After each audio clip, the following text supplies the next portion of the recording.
I know my Kate Bush. I thought I'd catch you out on that one. No.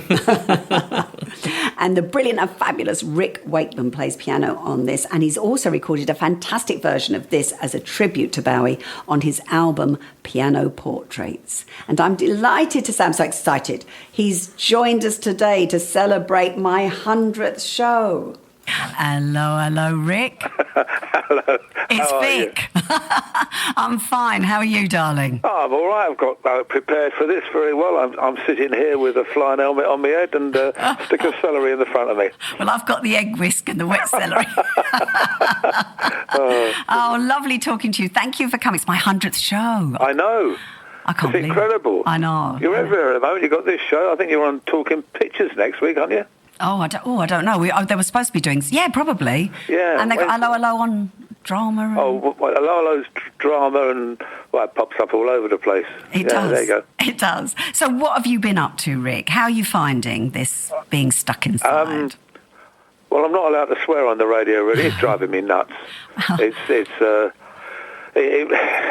just feel so sorry for so many people. Nobody knows the real answers, although I think that there's a lot to be said for, you know, if you know you're old and vulnerable like me, then you try and do the sensible thing. Otherwise, get on with your life. Yeah, I mean, I think I was all right to start with, and now I'm getting a bit bored with it, and then you just don't know what to do. Yeah, so the fun, it's lost its novelty. You know, and everybody's wearing masks and things, which is ridiculous. Although, I mean, admittedly, there are some ugly people around who should wear masks. in general, I mean, when you talk to somebody, I mean, I literally. And this is not a joke. I was in a very small restaurant about a week and a half ago, and socially distanced tables or unsocially distanced tables. And the waitress came in, and she's got a big thick mask on, and she went. And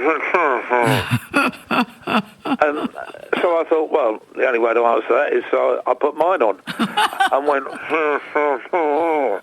Yeah, and I got egg and chips. It's so stupid, the whole thing. It is a bit stupid, but I mean it's now getting out of hand, and we're being told that more people are dying of the flu and other diseases and other things than they are of this. So I don't know. I don't know what to think anymore. But you're a social animal, and you don't stop working either. I know. I mean, how have you coped with that? I mean, what was the last... Were you in America recently? No, cancelled. Oh, I've had 7 tours this year cancelled. America to South America and Brazil, Eastern Europe, Europe and... the Isle of Wight. Because whenever I've rung you and tried to get you on, you're always working. I know. Yeah, but well, I've trapped you this time. Yeah, it's called multiple divorces. That's why I keep on working. I like. You mean it's costing you a lot of money? Well, thankfully not anymore. I mean, I'm the same as you, Vic. I mean, you love to work. You love doing things. You never want to sit still doing nothing. No. And I'm the same. And I think that's what is the great enjoyment about this business, which is that there is no age limit to what you can do and carry on and do. Well, we did talk about age the other day when I rang you the other day, and I said, listen, because I think we spoke about how old people are. And I went, I am now 35 in my head. Yeah. And what did you say? About 12, I think. 15. Oh, yeah. Well, I'll tell you a little story about age. Yeah. When my Mrs. Rachel, when we got together, and I wanted to get engaged. This is going back, oh crikey, 2005. And I wanted to get engaged, and Rachel, as you know, is quite a lot younger than me. And I didn't want to upset her parents in any way because they're a very close-knit family. So I wrote them a letter. Yeah. And just said, look, I'm going to ask Rachel to marry. I know you're very close. I know there's a bigger age difference. If you're not comfortable about this, then I won't do it. We'll just carry on as life is. And I got a phone call from her mum, who's thankfully still with us, bless her. And she said, Rick, she said, we're absolutely thrilled. She said, because the great thing is, she said, Rachel has always liked people older than herself and got on better with them. And we've known you now for 5 years, and we've come to the conclusion you have a mental age of 12, so you're ideally suited. That's brilliant. It was great. Yeah, you lied to me. You said 15, so you're aging yourself. But you do act about 12, I must admit. I mean, you haven't grown up at all, but I don't think any of us have. I don't, what's the point? Exactly. And you so enjoy what you do, and you've had such a fantastic career. Should we talk about your career? If you want to. Okay. Some listeners. Yeah, go on. You started off with, was it a session that you were going to be a classical musician? And then what happened? Yeah, I was at the Royal College. I had classical training for 15 years and then went to Royal College of Music. And I always loved my classical music, but also liked lots of other stuff. My dad always encouraged me to listen to all kinds of music and play with lots of different bands. And I played everything from dance bands to pop bands to rock bands to blues bands, country and western bands, all through my teenage years, just to get experience, which was great. And then started doing sessions for lots and lots of people after I left college, and that was another sort of addition to the old apprenticeship course, because every session was different, the things you were doing. Yeah. And it was just fantastic. And I never ever considered doing anything else. In fact, I can't even think of doing anything. My last report at school, occasionally the headmaster would write a comment on the bottom. I mean, they were glad to get rid of me. And How bad were you at school? Well, I took advantage because I'd got a scholarship to the Royal College of Music, and that was a feather in the cap for the school. Right. I just sort of generally got away with murder. But he wrote on my report, Wakeman will end up in one of three places. In the Houses of Parliament, on the stage at the London Palladium, or in prison. How brilliant is that? So you plumb for the middle one. It was really funny. My mum and dad didn't find it funny at all. You know, they thought, because... but they want you to do classical, though, really. I mean, you do it now and everything, but, you got into the sessions and working with amazing people. I mean, and obviously you were meeting loads of women, I would have thought. I met one or two, yeah. Yeah, I mean, I've always been a sociable chap. Yeah. Yeah, I mean, I like people. I know. You do. In general, I've always liked people. I don't. My father, I talk a lot about. Sadly, he died. Is that Cyril? Over 40 years ago now. But he always said to me, everybody walking towards you's got a story to tell, and the chances are they're more interesting than yours. Oh, that's such good advice. It's so true. And it's true. I mean, I'm sure you don't. I bet you sat on a plane not knowing the person next to you. By the time you've got off, you've known all about them and gone, bloody hell. Always. I like talking to people because that's how I learn. It's like taxi drivers. You learn so much. They're brilliant. And I love it. And I'm learning all the time. And every day I find out something new by talking to people. And I think that's what you are. You're a social animal. Yeah. And everyone loves you. I mean, you've worked with some amazing people. David Bowie. Bowie was brilliant. I watched that. I mean, there was a whole load of programmes on Bowie recently, and you were in all of them. Yeah, I knew him. I met him in 1968, first of all, did Space Oddity and that with him, and we became good friends, and I did all the hunky-dory and Life on Mars stuff and all that, and then Absolute Beginners and all that. And we were neighbours for nearly 5 years in Switzerland. Oh, so we used to meet up on a side. I got to know him really well socially as well as musically. And he was an amazing man. I loved the man to bits because he was a doer. He hated what he called could-haves. If somebody said, I could have done that, he would just go, why didn't you then? That is so true. If he wanted, it sounds like an exaggeration, but it's not far off the truth. If he wanted to know what it was like to walk down Oxford Street in the middle of the road wearing a ball gown and a daisy stuck up his eye, he'd have done it. I just think, he was such an individual. I mean, like, you're an individual, but he took it to the nth degree and then took on different personas and things. So. Well, he was clever because he realised that there's one person on the stage and another person off. So so he took the two David Bowie things to the extreme, because the Bowie off stage was completely different to the one on.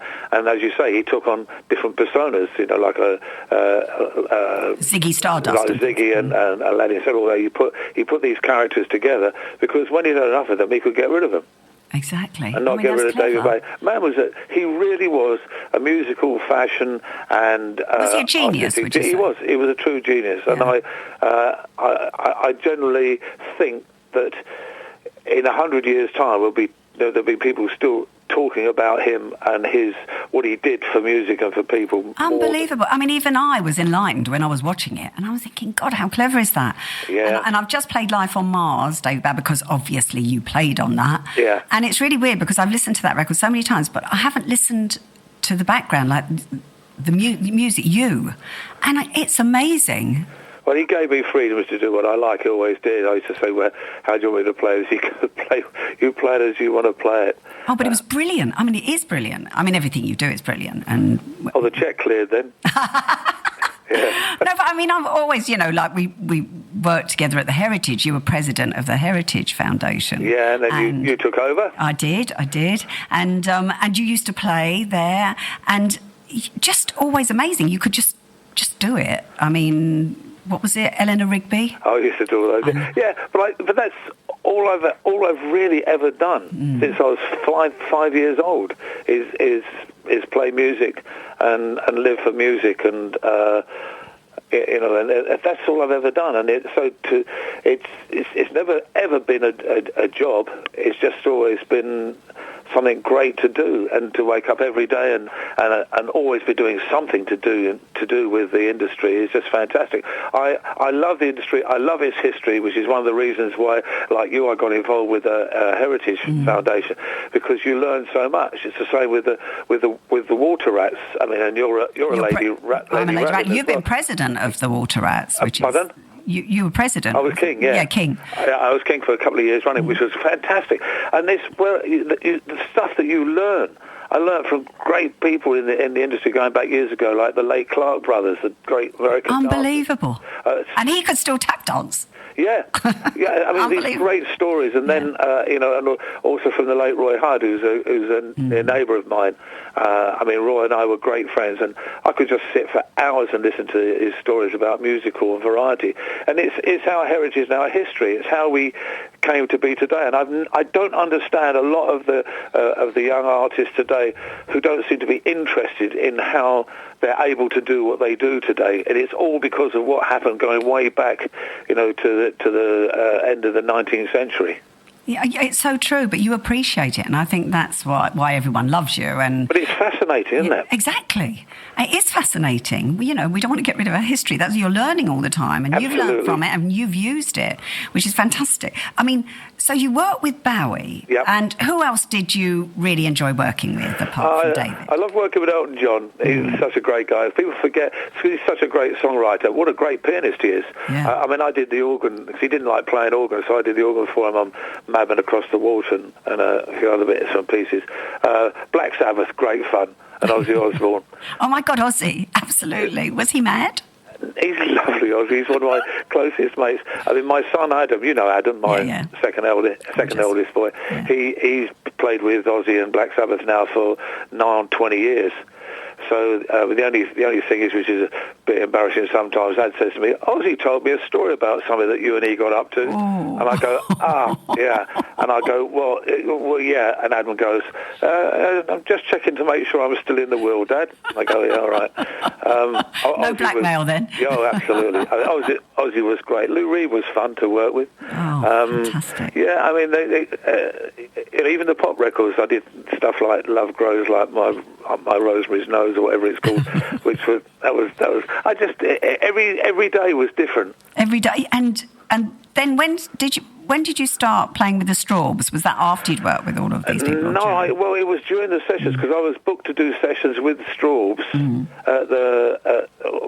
while I was doing other sessions, and so there used to be a thing on Radio 2 called Folk on Friday. and I did a lot of those with them. And then I started to do a lot of the folk stuff on piano, stuff like Ralph McTell and all those kind of people. Al Stewart, loved working for Al Stewart. He was great. And then one day they just asked me to join them, and that was the April, beginning of April, end of March 1970. Yeah. When I was 9, and it was, I wish, 9 stone, and I stayed with them until about July 1971. Then I joined Yes, and which was a complete different departure from Stalls, but all great fun, all new adventures. I love adventures. Exactly, and your whole life has been an adventure. Not only that, I mean, you've gone into acting as well. I mean, with more recently, Grumpy Old Men and all of well, those. I did those bits on the telly. I mean, the acting thing. You're just you, really. My only real claim to doing, but I did Panto in 2000 or 2001, which I just I learnt so much. You do. I think Panto is such a learning curve. Well, the thing, I mean, you've done so many of them, and you're a past master at it. I was going to say past mistress, but that's but you're a past master at it. I did the one where it's Roy Hudd wrote for. Do you remember Ian List and the Hiss and Boo? Yeah. Yeah. Well, it was one of his at the Hall for Cornwall in Truro. Oh, brilliant. And Roy Hudd. Well, you got time for the long story or not, or a short one? Go on, see what happened. All right, okay. Well, I was going through one of my quite regular donate houses away periods in my life. Right. And so I was actually living...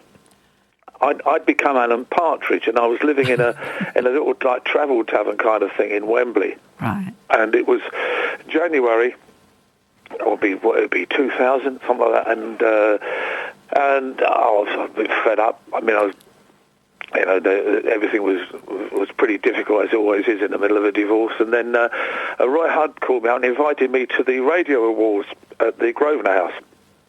So I thought, that's very kind. So I went along for this lunch, and while we're sitting there, we're talking away, and he said, what are you doing at Christmas? I said, well, that's a long way away. This was January. And he said, what are you doing? I said, I don't know. I said, I'll probably have an egg and chips somewhere in a hotel. And he went, no, you can't do that. He said, why don't you do Panto? I said, I don't do Panto. I'm a rock and roller. He said, no. He said, do Panto. I said, I can't do Panto, Roy. He said, you could. He said, look, I've had a request for you from the Hall from Cornwall. I said, request from me? You're joking. He said, no. He said, look, all the tickets for Panto are mainly bought by mums and dads, by mums and grandmas. Yeah, it's true. He said, and what do? They watch afternoon TV. What's on afternoon TV? He said, everything from sort of Countdown to Call My Bluff to Through the Keyhole, all those. He said, you're on all of them. This was 2008. Yeah. He said, you're on all of them. So that's who the mums see. They want. I said, no. He said, look, I'll write a lad. I'll write it all round Abernage. You can have a lot of fun. No. That's a great role as well. Oh, it's a great. But I went, no, I can't do that. And he got a napkin, and with a Sharpie, he wrote on the napkin. He put the date. And he put, I, Rick Wakeman, agreed to appear in Aladdin at the Hall for Cornwall, year 2000, whatever it was. And he said, sign that. I said, he said, go sign it for a bit of fun. So I signed it for a bit of fun. Never thought anything about it. And then it came to about June, July, and I got a phone call from Ian Liston. He said, Ian Liston, Hiss and Boo Company. And I went, yeah, right. What can I do for you? He said, we're having a read-through at Roy's house for the Aladdin for Hall for Cornwall. I said, well, what's that got to do with me, Ian? He said, well, Roy said he's got you signed. Brilliant. And I said, he hasn't. He said he has. I said, look, I wrote something on a napkin. He said, that'll do. See you there. So I went down there, and my whole plan was, right, I'm going to go there. I'll be polite, do a bit, and say, look, this isn't for me, but thanks very much. So we started going through it. I do love Panto, as you know. I'm a Panto freak. So I'm enjoying myself, but trying not to show it. And then just about to say, look, I said, well, look, I tell you what, I'm not sure whether really this is for me. And Roy said, oh, I thought you were good at learning words. You're obviously not then. Okay. I said, no, I'm all right at learning words. He said, he just pretty much said, you can't learn the words. I said, I can learn the words. That's like a challenge. Yeah, and he went, well, learn them then. I went, right, I will. And that was it. And that was, I walked out and I went, oh, no. I mean... But that is such a cue to get you to do pantomime. Well, do you know what? I absolutely love it. It was one of the happiest times of my life. We had a wonderful cast, a lot of really good old stand-up pros, and people like Steve Barclay, the Dame, who was just fantastic, absolutely brilliant, who used to throw in business. He was so good at it. He was so good. That's amazing how it's taken twists and turns, your whole career. Oh, yeah. I mean, I've literally been asked every year since then. To do it. But you've been busy all the time. And now they're cancelled. I know. How sad is that? It's terrible. But I must admit, I did enjoy it. I mean, I did like Steve Barclay was brilliant. There was one scene I remember where him and me, Aben Azra and Widow Twanky, he's trying to flog me something, or I'm trying to flog her, or whatever. And then right in the middle of it, and where he goes, well, have you been anywhere near the cave? Here. He said, Thora Heard. I went, what? He said, Thora Heard. I said, yeah. He said, she must have a lot of money. And I went, well, probably has. And he said, yeah. He said, she does all those Stanner Stairlift adverts. And I said, yeah, that's right. He said, you'd think with all her money she'd buy a bungalow, wouldn't you? And the place erupted. And then he went back into... And then you don't know, but you don't know that he's going to say anything. No, you don't. So he just he was. We're still great friends. He's a water rat as well, Steve. He's a great friend. I learned so much. But you've always liked comedy as well, haven't you? I love comedy. You know, and obviously your favourite show is... Oh, hello. Well, yeah, not that I fed you, but apart from Dad's Army. I mean, you know, I'm a big David Croft fan. Yeah. A huge David Croft fan. And I remember seeing Hello. You came to see me. I did. Came to the show. I think when you were with Nina, I think. Yeah, I was with Nina, you're right. That was we were going, oh my God, Rick Wakeman's here. You know, we were excited. You were excited. We were excited. Oh, bloody hell, I was over the moon. Bless you. I mean, it was so... I remember I was in Scotland when the pilot came out. Oh, yeah. And because in fact, Nina then was expecting Gemma. Oh, gorgeous. And I watched it on the telly. I was staying at Michael Richard Finley's house, who owned Radio Clyde, a lovely guy, and he put me up while Nina was in the hospital, and it came on, and I just sat open mouthed. It's his sense of how could they get away with this? It was just so, and I thought, well, I don't know how we got away with it. I thought, how, what are they going to do with this? And then it was quite a while later that the series started. After the pilot. Yeah, it was. They did the pilot, and then they got a bit of flack and people, but they're saying, look, we really like it. And then it was Michael Gray said, no, we're doing it. That was it. And then, but I had to wait, quite a long time, 6 months or something after. Yeah, it was quite a long time. I remember, but it was I mean, it's what's amazing. I mean, it's over 40 countries it's gone to, isn't it? Yeah. Well, Jeremy Lloyd told me 80. He told me 8. We've sold to over 80 right, countries. If you include the Isle of Wight and the Isle of Man. All of those, yeah. But I know it went to loads of countries, but even Germany.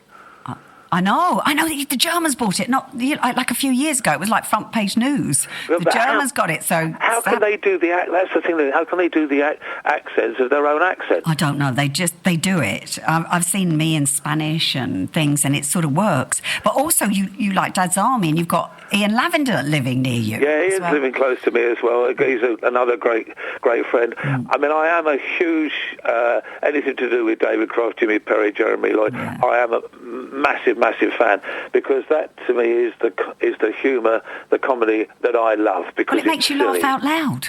It's silly. What makes but you laugh out loud. You're not thinking about, am I going to laugh? Is this clever? You just laugh. That's it. I mean, I was introduced to David Croft by Ian Lavender around his house, and I said to Ian, do you think David would mind if I asked him a few questions? He said he'll probably give you the answers before you've asked the questions. Because David was so proud of all that he did, and he was really loyal to everyone. Oh yeah, I loved him for that. And I mean, he told me some amazing stories, which just felt so honoured. You did tell me one, but we can't really talk about that one. No, I can't. You can't say that one. But it is a great story. Ian does his one-man show on stage. Yep. Ian sometimes shows that. Oh, brilliant! And the gasp from the audience followed by laughter is hilarious. Fantastic. Well, I remember, but David would let you get away with a few things. But I remember Jeremy Lloyd saying to me, "Oh, Vicki, why don't you say?" I had to say happiness in French, and Jeremy went, "Have you ever thought about that?" I went, "No, not really." And then I thought about it, and I went, "Oh, yeah, I've got it." Or, "I wish you a penis." Yeah. And I did it, and Crofty went, "No, Vicki." So that was it, didn't get in. But that was the fun about doing it, and it was naughty, but fun. Well, no, Benny Hill was naughty for years, and things all the fun. I mean, we've taken all the fun out of stuff now. That's the thing that it's either. I mean, the great thing about Hello and all of the other Crofty stuff was that it was fun, but it wasn't in your face. No, you sent up everyone. Yeah. It was like, it wasn't picked on anyone. We sent up everyone, and I think that was the... I mean, you had some great Bertarolis as well with Roger. Roger, gorgeous Roger, yeah. He was funny. There's some great... But I'm going to go back to you now, and I'm going to go back to how many albums have you done to date do you think? Oh, I don't know. I've been very honest. I truly don't know, because there's been so many compilations come out of which you have no control about. I've got here over 90 solo albums. It's actual albums, not including compilations. It's probably around that 90, 100, something like that. Wow, that's amazing. Different countries do different releases as well, so you never really know what you've done and what you haven't done. And what's your favourite? I mean, I've got, the Six Wives of Henry VIII. I mean, you've done so many. Yeah, it's a bit close to home, that one. And how many wives? How many wives have you had? I think it's 4. Oh, Rachel is absolutely good. Well, they've all been gorgeous, but Rachel's so lovely. I get on well with all of the exes as well. That's nice. That's so good. And so does Rachel. Rachel and I have been together 18 years. She's such a gorgeous girl. Yeah, she gets on well with all of them. So they'll get on well. It's nice to see them every now and then and remember the houses. Shouldn't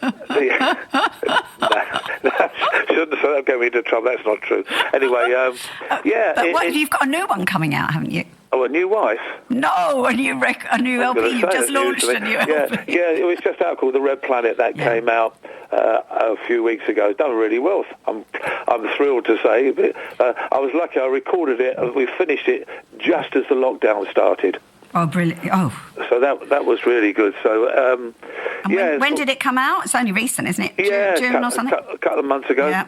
Something like that. Oh, a month and a half. But you like sort of, I mean, this is like about the Red Planet, isn't it? But you do like myths and legends, and it's all sort of like magical. I like things that I can't really just write a piece of music and then slap a name on it. I have to have a subject that inspires me to want to go and write about. Yeah. Hence things like Six Wives of Henry VIII, King Arthur, the Jules Verne stuff, Joe Centre the Earth. Tim Rice and I did 1984 George Orwell stuff, and Tim and I are writing another musical at the moment. Oh wow, that's good. Yeah, well, it's been pulled to a halt at the moment this year because of everything that's gone on, but it'll... And you're doing a show. You told me you're doing a show soon. When's that? Do you know, I've been so fed up with not being able to play this year. Yeah. I said to my manager, Dealer Day, and also to my agents, I said, look, please, if there's anything that we can do, even if it's for 3 people in a garage, I need to play. And I'll tell you how bad you need to play. I did a thing, Jules Holland's a great mate of mine, and he's got an album which he's coming out next year. It's been held up a lot because of the COVID thing, where he has a guest on each of the tracks. Right. We did a boogie-woogie piano thing together, which was great fun. And what was interesting was we did it with socially distanced pianos, you believe that? And we did it in his studio with the socially distanced pianos, and we were both our hands were really stiff afterwards. Yeah. And it's not because we're not playing every day, because we are playing at home. But when you're actually working and doing concerts, he described it brilliantly. He said, we're not match fit. And it's the same. So when is that show? When are you doing? When is your show though? My show, 27th of November. Yeah. At the London Palladium. Fabulous. And it will be me, and it's going to be a fun show. There's none of this. I've got to come then. Oh yeah. But are you going to social distance sort of thing within the Palladium? Yeah, I believe everybody else is in Oxford Street, and then it's all socially distanced, which is nuts. And are you going to play stuff from your new album? No, I'm not. Okay. No, because it's a piano show. Oh, all right, okay. It'll be piano, and I got my son Adam, because obviously Ozzy's not doing anything, so I've invited Ad along. Oh, that's because it's great, because we can then trade insults. That's great. Well, I work with my daughter. Sometimes she comes in and presents with me, and it's just such fun when you've got that. Oh, it's lovely. And Adam, so lovely. I mean, he's got a wonderful, wicked sense of humour. I wonder who he takes after.